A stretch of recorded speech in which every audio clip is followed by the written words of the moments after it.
Dragi prijatelji, večeras ćemo pričati o jednom događaju koji je jako uznemirio javnost u Srbiji 2013. godine, baš u toku božićnih praznika.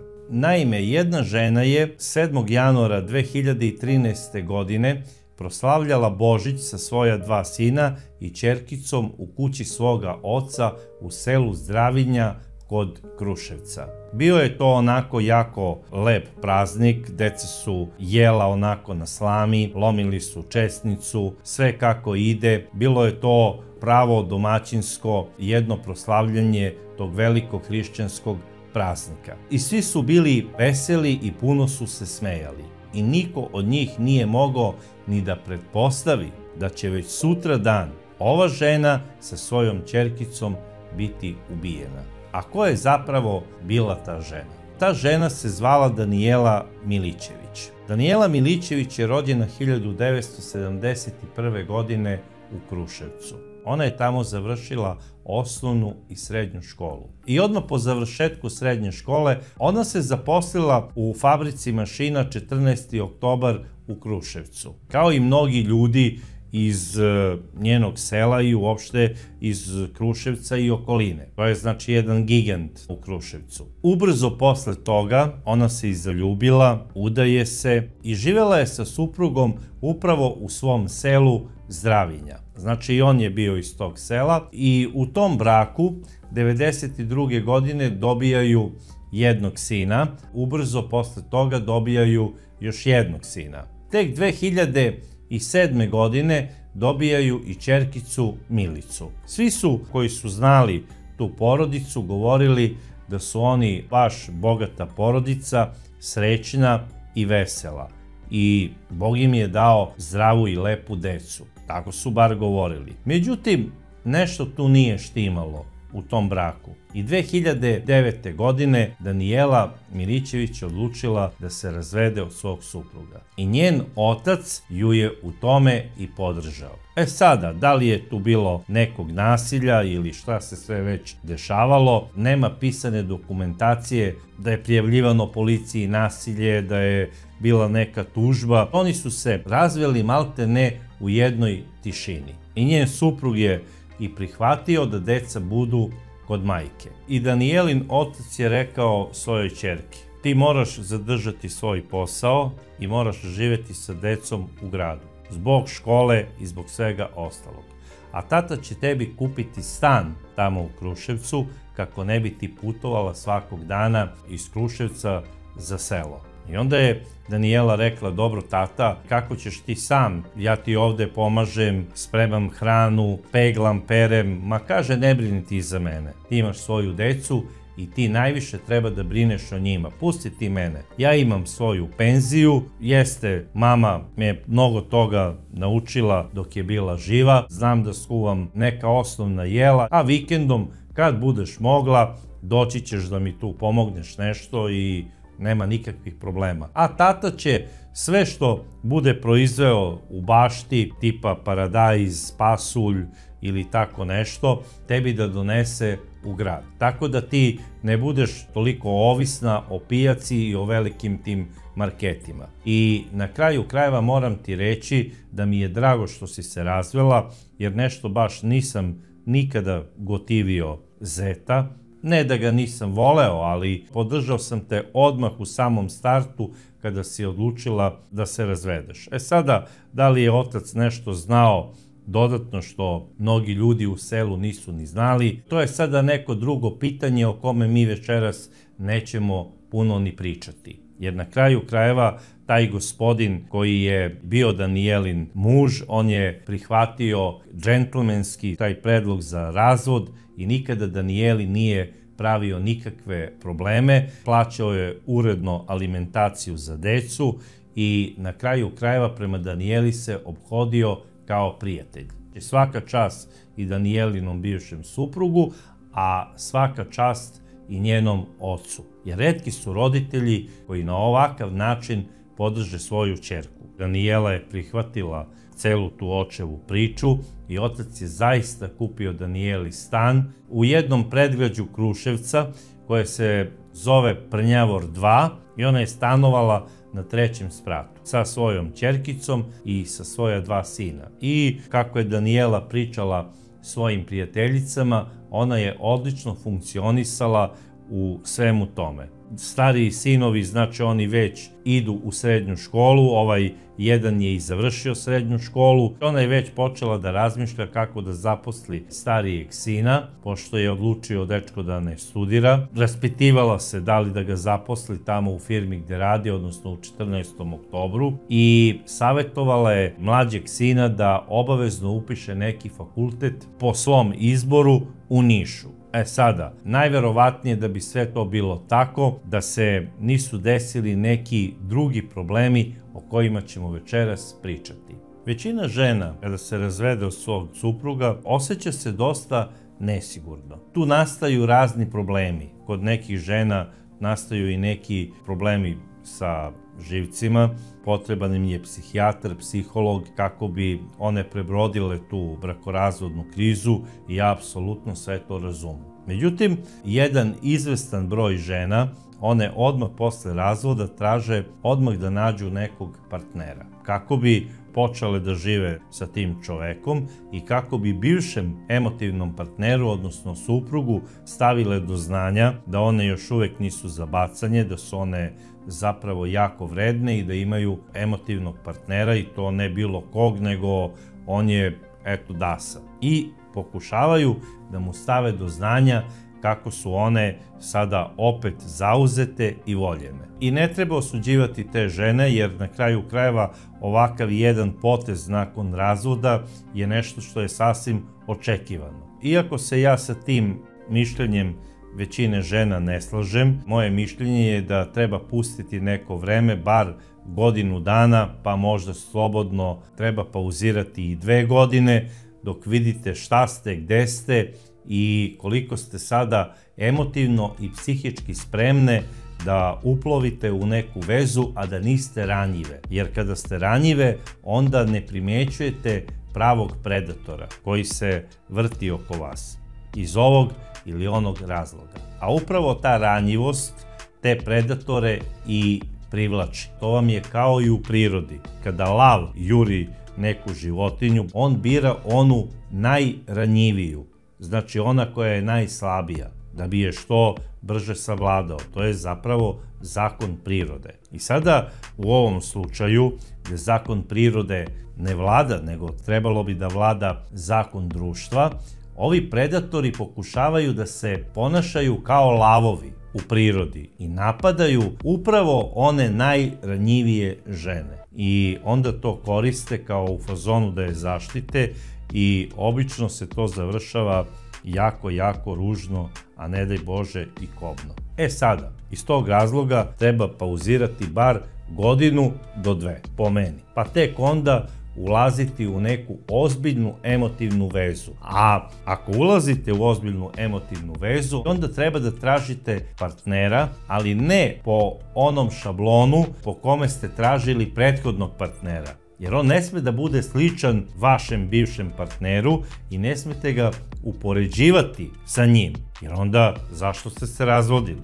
Imaćete iste probleme. Takođe, uvek savjetujem svim ženama da kada posle razvoda ulaze u novu vezu, ne prave veliku razliku u godinama. Ta maksimalna razlika, po meni, prirodna je do 10 godina. Sve preko toga, to nije po meni u redu i može nekada da bude opasno. Zato što se pojavljuje velika doza ljubomore od onog partnera koji je stariji. A i to njegovo ponašanje, kako bi te svoje godine prikrio, nekada je zapravo jedno ludiranje i on postane smešan. I vi ako počnete da ga savjetujete posle zbog toga, dobro, mislim, nemoj tako da se ponašaš, da se farbaš kao kreten i tome slično, vi ćete njega uvrediti, možda povrediti. I možda će on na osnovu tih vaših lepih saveta i dobronamernih da dođe do zaključka da vi recimo imate nekog mlađeg ljubavnika.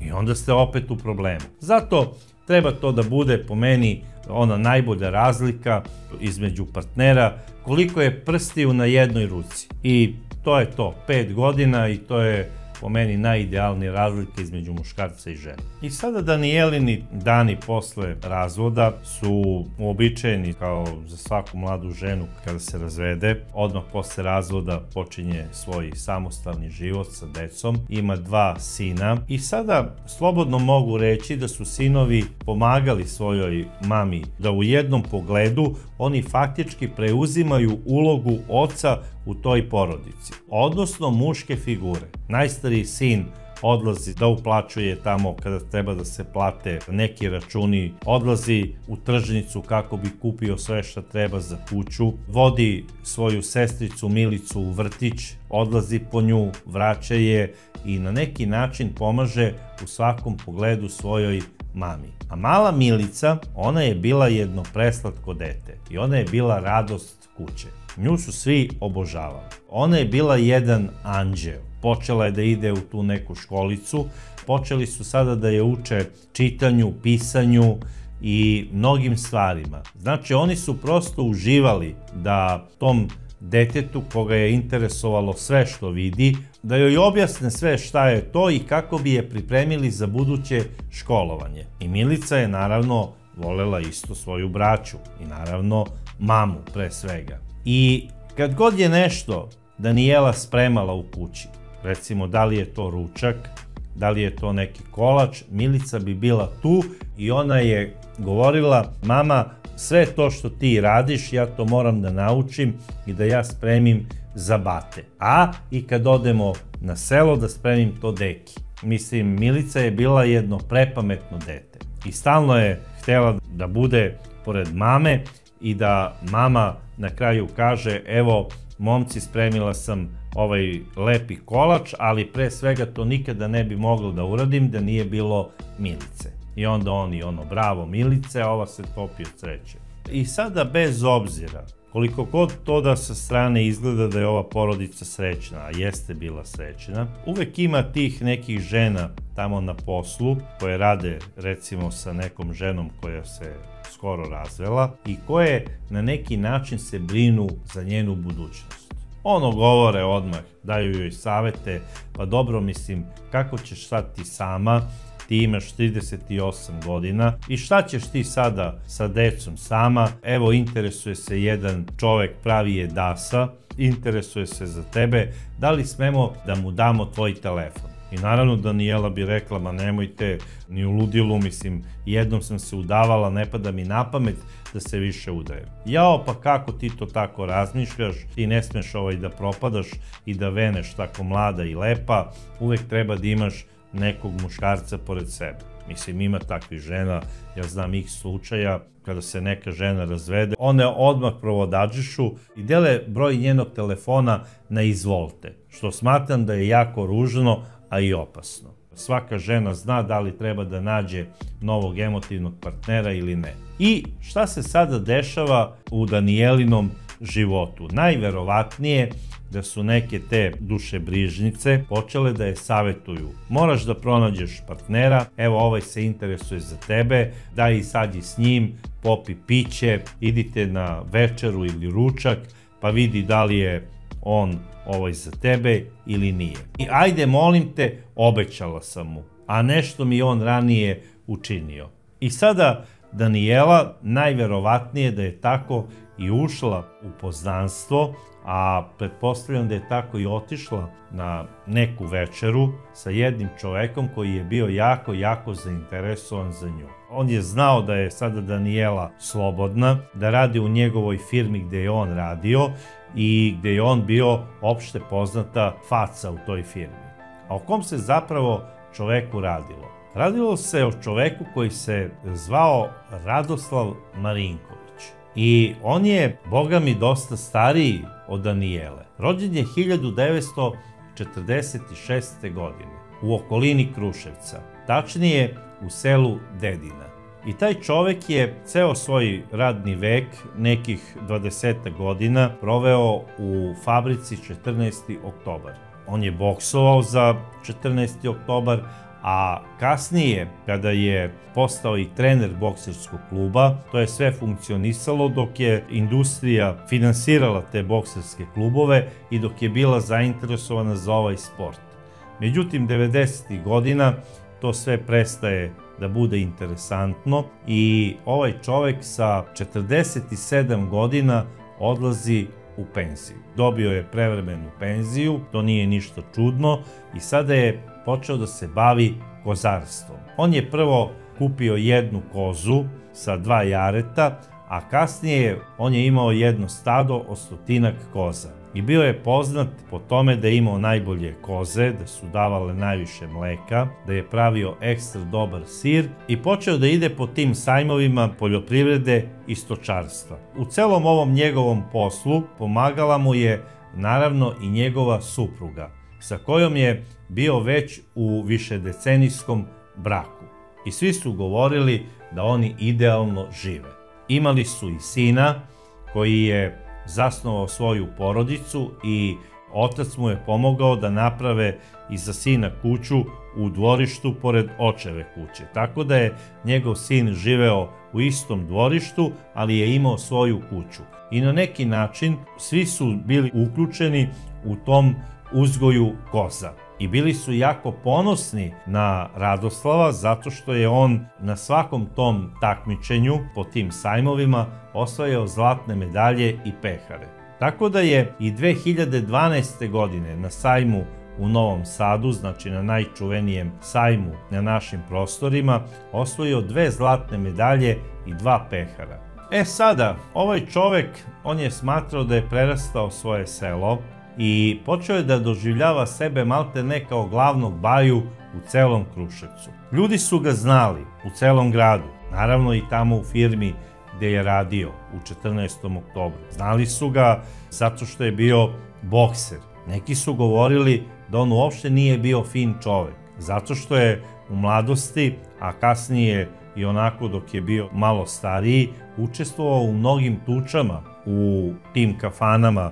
Kada dođe do nekog incidenta, on je znao da premlati nekog ono na prvu, zato što je pre svega bio bokser, bavio se boksom. Ja ne znam kako je ovaj čovek uopšte prošao bezbednosne provere za nabavku oružja. On je znači imao pištolj na dozvolu, a koliko znam i lovačku pušku. Sada, da bi neko kupio pištolj, mora da prođe sve normalne provere. Ali, moram i to da napomenem da je 90. godina lično Vlajko Stojiljković urgirao jednom depešom, koja je bila centralna depeša, da mnogi bezbednosni radnici koji rade na sektorima, znači sektorski radnici, ne budu tako rigorozni prilikom odobravanja dozvole za nabavku oružja, kako bi pomogli radu Crvene zastave u Kragujevcu, što smatram vrlo opasnim. Rezultat svega toga je, tačno je, par stotina hiljada pištolja je proizvela Crvena zastava. Otprilike, ja mislim, 300.000 pištolja su proizvod te depeše, koji su se našli u rukama privatnih lica. Bez nekog posebnog uslova i bez nekih rigoroznih provera. Kasnije je to rezultiralo da smo imali ogroman broj ubistava i samoubistava istim tim oružjem. Mislim, to me podsjeća na onu priču koju je forsirao KGB. Sve naše operacije u inostranstvu, tako su govorili oni u Rusiji, finansirat će se prodajom vodke. I gurali su malte ne priču da što više Rusa pije vodku, od koje su oni imali veliki deo profita za finansiranje svojih akcija, i došlo je do toga da su milioni Rusa postali alkoholičari, a mnogi su, nažalost, i umrli. Svaka medalja ima svoju drugu stranu i ta druga strana je obično ona koja je prosto satanska i koja je faktički pakt sa đavolom. Sada, da se vratimo u zemlju Srbiju, zapravo u Kruševac. Pretpostavljam da je bez nekih velikih provera i Radoslav Marinković dobio dozvolu za nabavku pištolja. To što je on polupao možda 20-ak noseva po tim kafanama u Kruševcu, to nema veze. Iako je razbio nekome vilicu, mislim, postoje na kraju krajeva zubari i sve je to okej.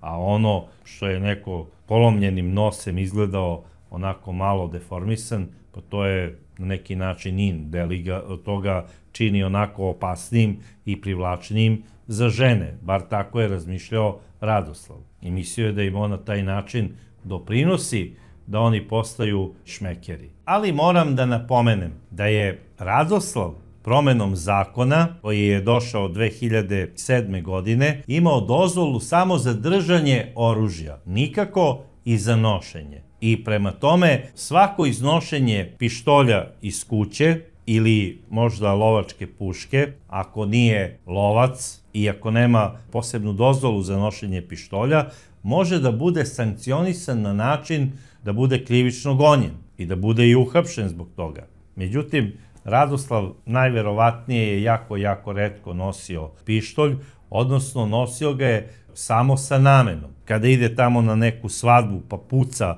i on u onu jabuku, ako ne može mladoženja da je pogodi, ili na neke druge tako svetkovine da bi pucao u šatoru, jer ja ne verujem da je ovaj čovek išao u streljanu i da tamo vežba. On je pištolj nosio samo za neke posebne prilike, kako bi se pokazao da je glavni dasa. Mislio je imam najbolju kozu, imam auto, imam pare, treba da imam i mladu švalerku. To je neko nepisano pravilo uspešnih ljudi u Srbiji. Pa izgleda i po selima. Tako da ovaj čovjek, bez obzira što je iz sela Dedine, on se ponašao kao da je sa Dedinja. Teo je da ima švalerku mladu, lepu, dobro, to je u redu. Mislim, i ja možda želim da budem astronaut, ali ne mogu, ne ispunjavam uslove. Ja bih sigurno dao sve od sebe da budem najbolji astronaut. Ali, brate, ne može, brate. Em te zgazile godine, nisam bio pilot, sigurno ne bi prošao tamo one preglede, ne sigurno, nego ne bi prošao nikako. I onda moraš da se spustiš na zemlju, to što ti maštaš nekada u svojoj ludoj glavi, ajde čoveče, saberi se, mislim. Kakvu mladu ženu sada tražiš ako imaš 67 godina i tražiš njene telefone? Sve je to u redu za Hollywood, ali to je tamo neka druga priča. Oni su tamo van vremena, oni su svi tamo izoperisani i tamo je okej da recimo Brad Pitt sada šeta neku devojku od 35 godina. Ali Brad Pitt svako veče maže one anti-rid kreme protiv bora i malte ne više ulaže u svoju facu nego u svoju Bentley. I on se maže sa tim kremama po celom telu. Nisu njemu podočnjaci i kapci jedini problem. On celo telo glanca, on se uradi od glave do pete. Međutim, Radoslav, on gaji koze. I ove filmske zvezde, tamo po Hollywoodu i muzičke zvezde, oni se ludiraju na milion načina, gaje razne egzotične životinje.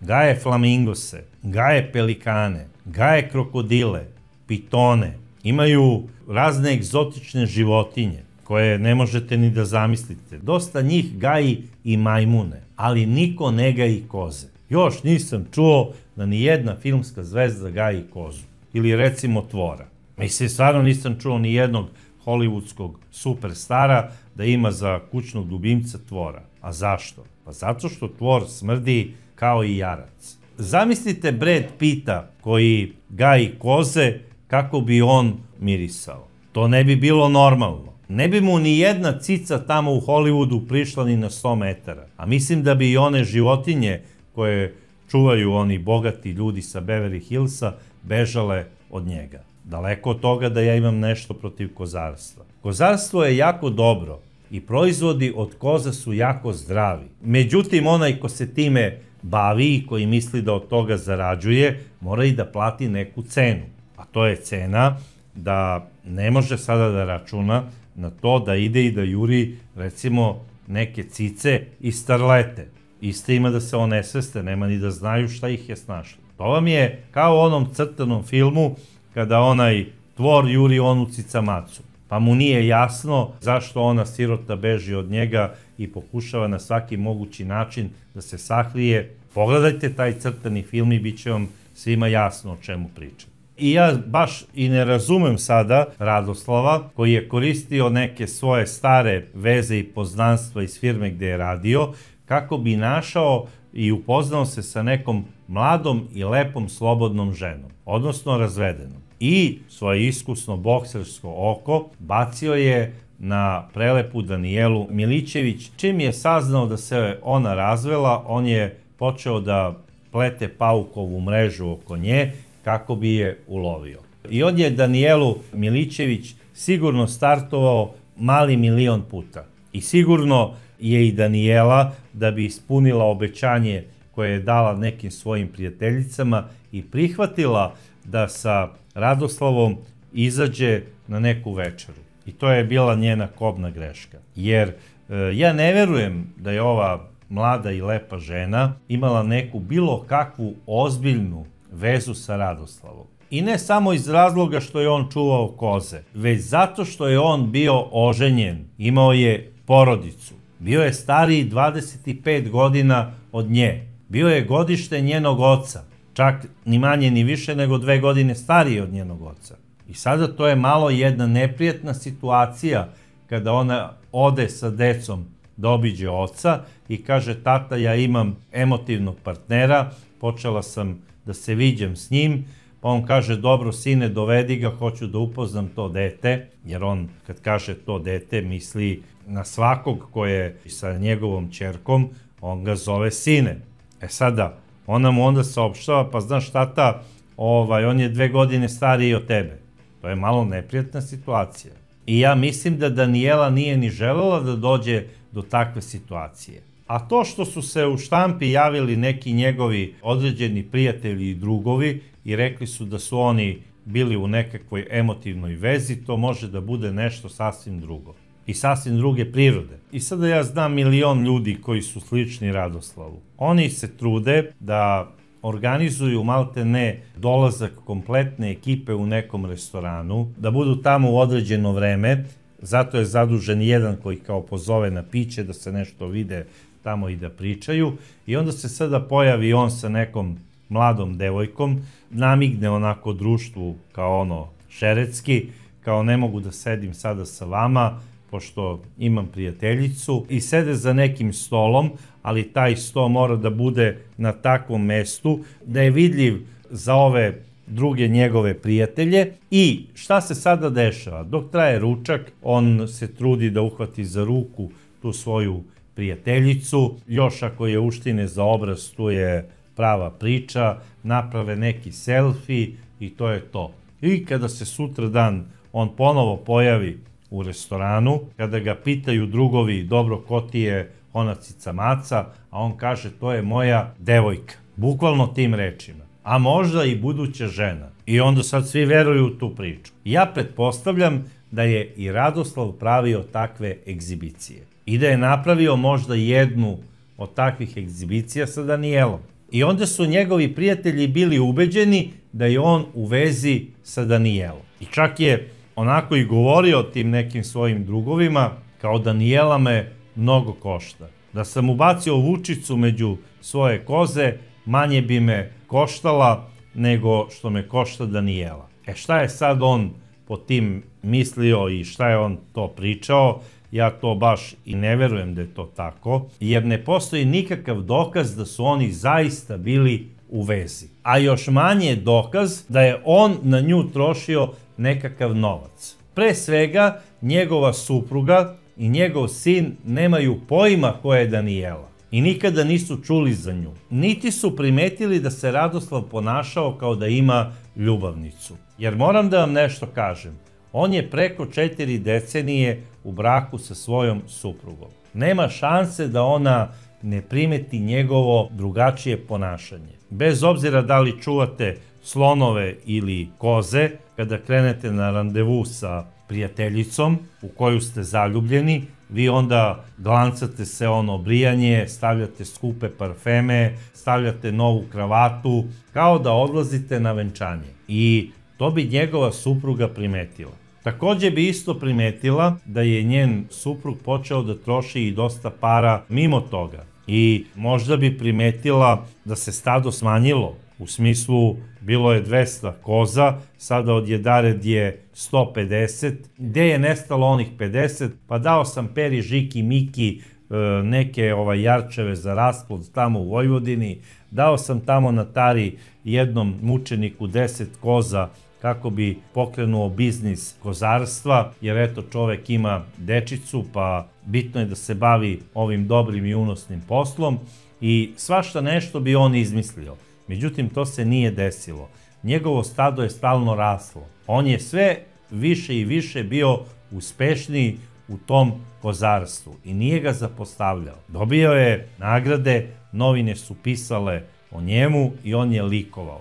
I ja ne znam šta mu je sada trebao i trofej, u smislu, eto, hoću da imam i mladu ljubavnicu, kako bi mislili ljudi da sam ja baš uspeo u životu. Pred kraj 2012. godine Radoslav je postao baš onako navalentan.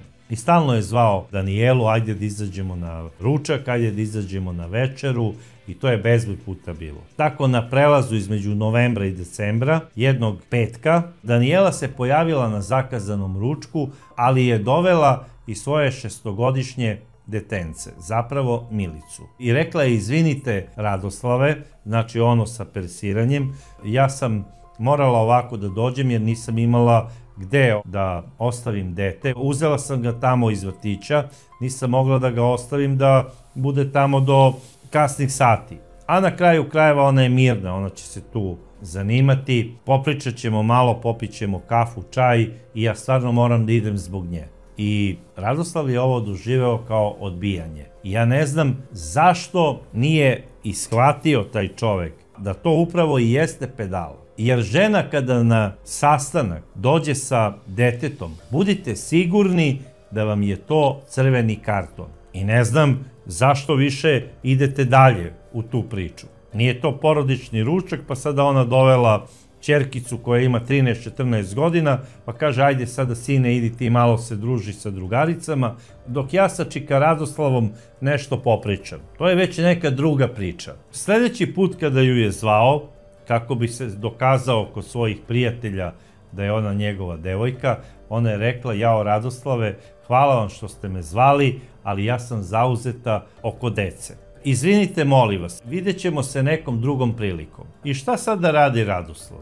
On je pozvao neke svoje bivše koleginice iz 14. oktobra kako bi se raspitao da li slučajno Danijela ima nekog mlađeg muškarca. Jer je smatrao da je to jedini razlog zbog koga bi mogla Danijela njega da eskivira. Sada one onako zbunjene, pa rekli su, pa dobro, pa mi baš i nismo sigurne. Jeste, videle smo je pre neki dan, povezao je jedan kolega s posla do kuće, ali da li je to samo neka slučajnost ili ima nešto tu, mi baš to i nismo sigurne. Međutim, za Radoslava je to bio dokaz da je Danijela pronašla svog novog emotivnog partnera i da je to razlog zašto nije ona njega prihvatila. I onda on zove neke svoje prijatelje, onda on tamo plače, pati, govori kako ga je Danijela puno koštala u životu, ne znam na šta je mislio, da li je mislio na svoje emocije, da li na novac, jer ono što je on zapravo izjavljivao svojim prijateljima, to su zapravo gluposti. I mislim da je on počeo malo da paranoiše. Išao je po kafanama i pričao je konobarima, bar tako piše štampa i tako govore ljudi koji su ga poznavali. Eto, ostavila me, a ja nisam ništa kriv, a ja sam samo davao i samo sam davao. Ne znam šta je to konkretno on davao i na šta konkretno misli. Ali ono u što sam siguran, to je da dolazi taj period pred Novu godinu, sve se nekako pokreće u tom nekom slavljeničkom fazonu i ubrzo je i došla Nova godina, a posle Nove godine glavni praznik u Srbiji koji se slavi, to je Božić. Međutim, kod ljudi koji imaju psihičkih problema, ti veliki praznici, kakva je zapravo Nova godina i Božić, izazivaju velike probleme, zapravo depresiju i agresivnost. I onda počinju da fantaziraju kako su oni od strane tih osoba ostavljeni i počinju da se interesuju gde su te osobe provele određene praznike. I možda je Radoslav u svojoj glavi mislio da je Danijela sa nekim svojim prijateljem recimo otputovala na Kopaonik ili možda na Jahorinu, kako bi tamo dočekala Novu godinu. E sad, da li je možda Radoslav zvao Danijelu možda na badnje veče, u smislu Danijela, ajmo da se vidimo tamo u nekoj kafani, tamo će biti i moje društvo, da proslavimo badnje veče, bit će i paljenje badnjaka, a posle toga ja ću te odvesti kući. I sad Danijela mu je možda i rekla, joj Radoslave, pa ja sam već kod oca na badnje veče i ne pada mi na pamet da napustim krug porodice. Lepo se vi provedite, ali bez mene, želim vam svako dobro. Srećan vam badnjak i srećan vam Božić. Radoslav je sigurno to badnje veče i Božić proveo u krugu svoje porodice. Da li je on tamo patio ili nije patio, ali sigurno je bio u dedinama kod svojih i sigurno je posle paljenja badnjaka odneo deo one česnice koja se namenjuje i životinjama, jer to je dobro za priplod, za boljitak tog stada i uopšte za zdravlje kuće. Svako uzme deo te česnice, jer Bog nije samo Bog ljudima, on je Bog svim živim bićima. I nije mala stvar rođenje Gospoda. Sada kada se to radi, kada se to sve daje i ti obredi odrađuju za boljitak i napredak kuće, misli u vašem mozgu moraju biti pozitivne. Morate voleti ceo svet, ako zaista volite Boga, jer Bog je ljubav.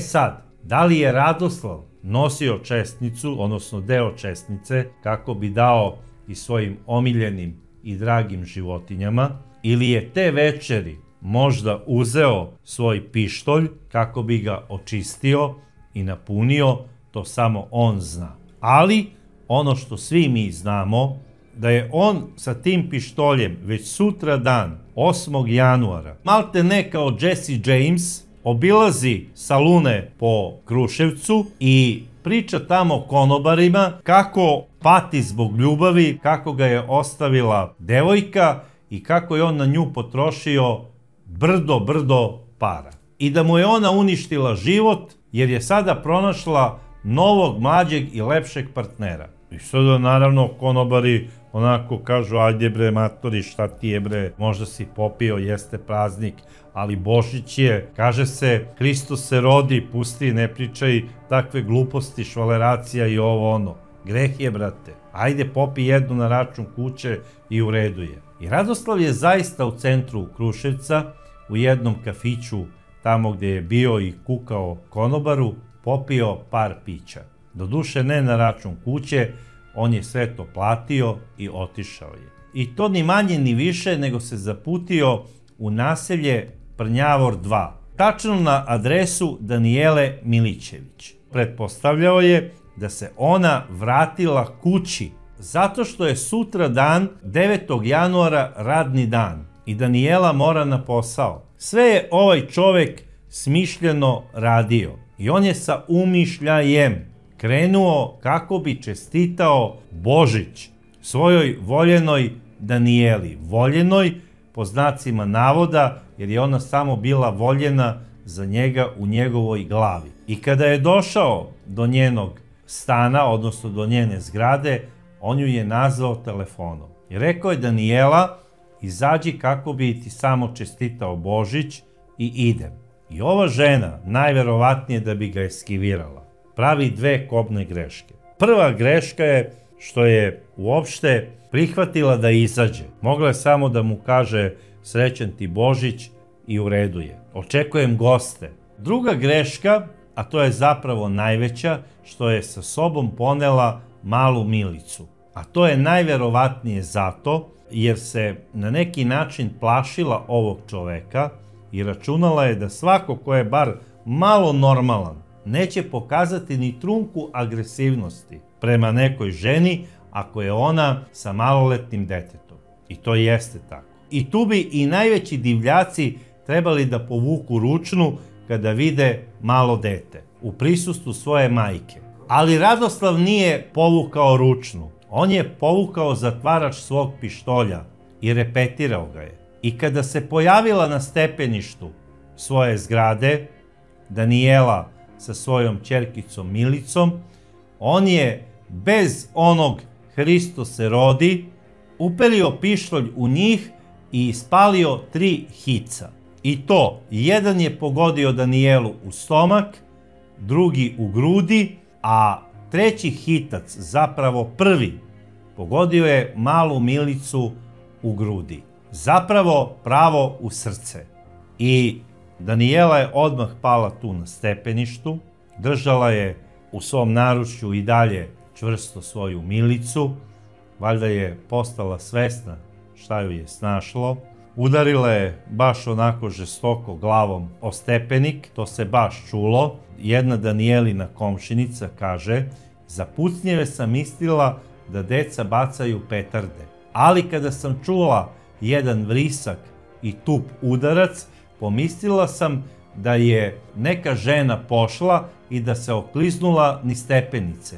I izašla sam da vidim da li joj treba pomoć, što smatram da je sasvim normalno i to je ispravno razmišljanje. I čim je otvorila svoja vrata, videla je nesrećnu Danijelu kako leži na stepeništu i u naručju drži svoje detence, zapravo 6-godišnju Milicu, koja je još uvek otvarala usta, ali nesvesno. Ova žena je rukom podigla glavu i rekla je: crna ženo, šta te to snađe? A ona je rekla: ubiše mi dete, molim te daj joj vode, ona je žedna. I sada ova komšinica je nesvesno iz njenog naručja uzela ono dete i počela je da doziva svog sina. Rekla je: sine, donesi čašu vode i jedno ćebence, odmah.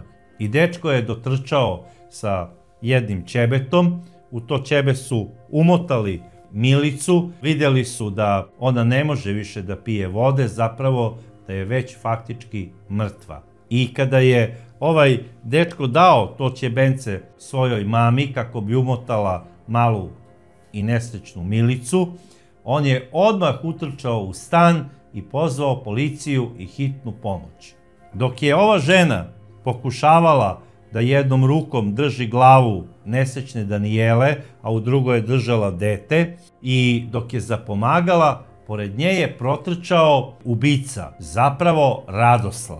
I ona ga je videla onako krajičkom oka, videla ga je ona i ranije da se on motao tu oko zgrade, znala ga je znači iz viđenja, a znala ga je i zato što je Radoslav poznata faca u Kruševcu. On je najpoznatiji kozar u Srbiji i to je velika stvar da budete prvi u nečemu.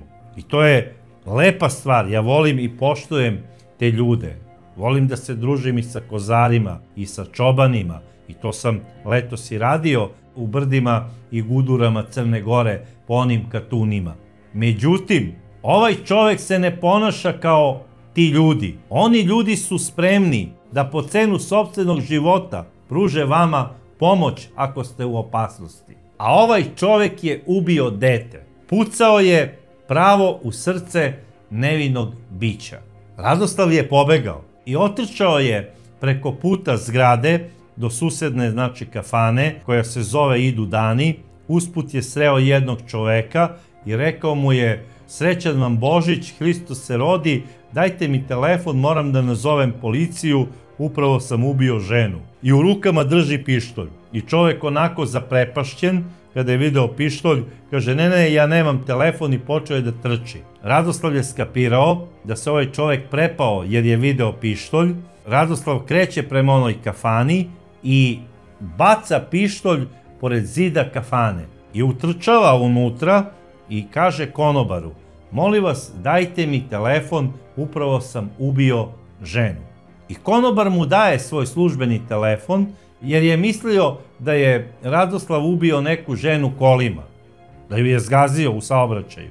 I sada kada je Radoslav pozvao policiju i kada je rekao: upravo sam ubio svoju ženu, tako je rekao, nije rekao emotivnu partnerku, nego je rekao ženu, nalazim se u kafani Idu dani, za nepunih 5-6 minuta tu se stvorilo bezbroj policijskih automobila i džipova, a došla su i 2 vozila hitne pomoći, koja nisu stala pored kafane, nego su otišla preko puta do zgrade, zato što je onaj dečko pozvao hitnu pomoć.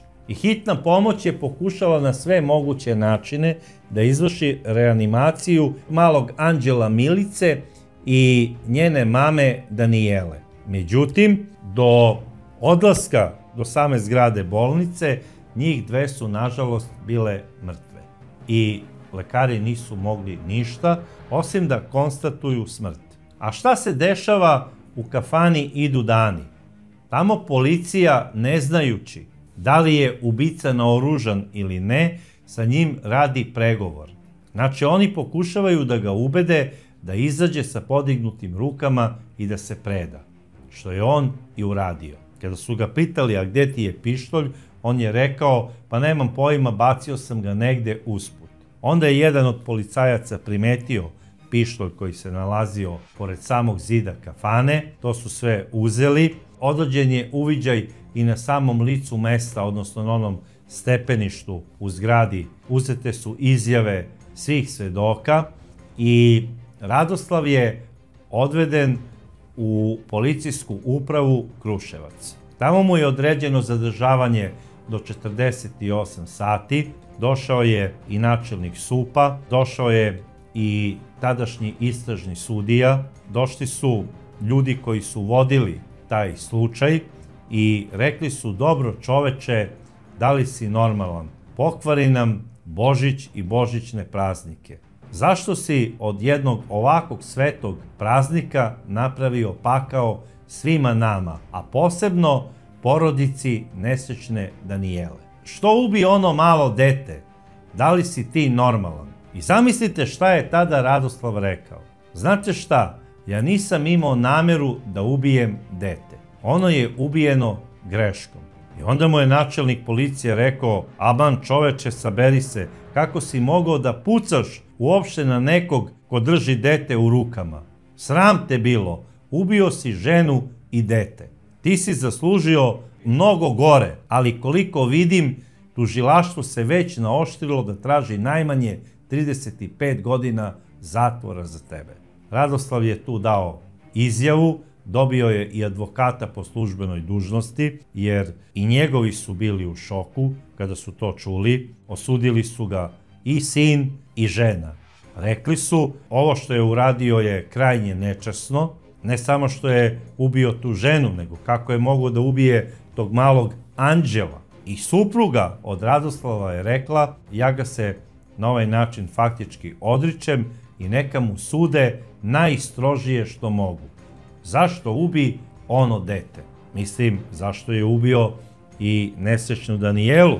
Ali kada sve saberemo i pogledamo, ubistvo ovog malog Anđela je nešto najstrašnije što je mogao da uradi ovaj čovek, ajde da ga tako nazove. I to ni manje ni više nego na drugi dan Božića. Eto kako je on čestitao praznik Danijeli i njenoj porodici. Nije on samo ubio Danijelu i malu Milicu. On je ovim gestom pucao i u njena dva sina i u njenog oca. On je ostao bez, kako kaže, najvoljenijih, bez obzira što ima dva unuka. A Danijelini sinovi, oni su, kako sami kažu, izgubili deo sebe. Rekli su, mi najviše na svetu smo voleli našu mamu, ali o Milici nećemo da pričamo. To ne možemo da mu oprostimo nikada što je uradio. Ubio je našu sestricu, našu mezimicu. To je kao da je ubio pola nas. I svi su to shvatili i doživjeli su kao šok. Celom Kruševcu je preseo taj Božić 2013. godine, ali očigledno da Radoslavu nije. Tako se ponašao kao da nije shvatio šta je učinio. I ponašao se maltene kao Deda Mraz, kao da je dao tom detetu paketić, a ne metak u srce. I najverovatnije iz tog razloga sud je tražio da Radoslav bude poslat na višemesečno posmatranje u bolnicu zatvorenog tipa, koja se nalazi u sklopu centralnog zatvora u Beogradu. I tamo je i poslat. I bio je na višemesečnom posmatranju, lekari su ga ispitivali u tim raznim oblastima i ne znam kakav je zaključak i izveštaj lekara bio i da li je uopšte došlo do zaključka, jer Radoslav je 15. maja 2013. godine doneo odluku, valjda kada je postao svestan šta je uradio, da digne ruku na sebe. I stavio je tačku na njegov sudski postupak za ono zlodelo koje je počinio. Ovim gestom se nije otkupio. Javnost Srbije će ga pamtiti kao monstruma koji je okrvavio Božić 2013. ne samo u Kruševcu, nego u celoj Srbiji. Ova priča koju sam večeras ispričao treba da bude pouka svima nama, da nam je najsvetija stvar zapravo naša porodica i da treba da je čuvamo na sve moguće načine i da volimo jedni druge. I na kraju ove priče moram da kažem da je Radoslav, i pored toga što je bio uspešni uzgajivač koza i što je osvojio bezbroj zlatnih medalja i pehara na tim međunarodnim takmičenjima, nažalost upisan u kriminalnu istoriju srpskog pravosuđa kao osoba koja je počinila stravično delo dvostrukog ubistva na Božić 2013. godine. I nikoga neće pamtiti po njegovim medaljama i trofejima koje je osvojio. Umesto da je čuvao i poštovao tu priču i da je čuvao svoju porodicu i da se ponašao u skladu onoga što je uvek i pisalo tamo na onim zahvalnicama, Radoslav Marinković, najuspešniji kozar i jedan od najuspešnijih srpskih domaćina, pa to vas obavezuje da se ponašate kao pravi srpski domaćin. Kakve švaleracije, kakve mlade žene. Budite sa svojom ženom koja je faktički 90% zaslužna za ono što ste vi prisvojili kao svoj pehar. I da iz tog pehara popijete vino sa svojom ženom, koja vas prati u vašoj priči 45 godina. Vi ludujete, uzimate pištolj, Radoslave, i idete i ubijate tuđu decu. Radoslave, na najgori mogući način si ušao u naše pamćenje i kao takvog ćemo te, nažalost, i pamtiti. I oduzeo si život sam sebi na najgrešniji način. Za ono što si uradio oproštaja nema. I zato, dragi prijatelji, zaboravite na švaleracije, zaboravite na vaše oružje. Mislite samo o lepim stvarima i o svojim porodicama. Ovaj praznik je praznik porodice i praznik ljubavi. I zato svima vama srećan Božić, Hristos se rodi. Želim vam sreću i ljubav i sve moguće uspehe koje poželite. A sve ono što želite sebi, poželite i svojim komšijama. A do sledeće čudne priče ja vas pozdravljam.